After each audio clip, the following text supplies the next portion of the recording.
ఒక నిమిషం సురేఖ్ ఫోన్ చేయాలి, ఒక్క నిమిషం. సార్ ఇప్పుడు ఒక విషయం ఉందమ్మా. నేను ఇంటికి భోజనానికి వస్తున్నాననే విషయం ఎందుకులేండి సార్. సురేఖ, నా గ్రే సూటును బ్లాక్ ప్యాంటు ఎవరు ఎత్తుకెళ్ళిపోయారండి, అది కనపట్టలేదు అన్నావు కదా. నువ్వు వర్రి అవ్వకలా ఉంది, దొరికింది, ఎక్కడికి పోదు, తీసుకొచ్చి ఇచ్చేస్తా అమ్మాయి, గ్యారంటీ.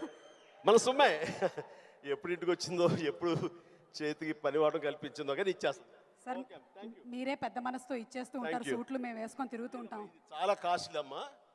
నేను సార్ చెప్పమ్మా. నా ముందు కాస్ట్ ఒక లెక్క. కష్టార్జిత ఎక్కడ ఊరికే పోదు, దొరుకుతుంది ఏదో రోజు. ఓకే సార్, ఇచ్చేస్తాను. Membership. In the presence of Chiranjeevi Garu, I'm very happy to announce the launch of the Telugu Digital Media Federation.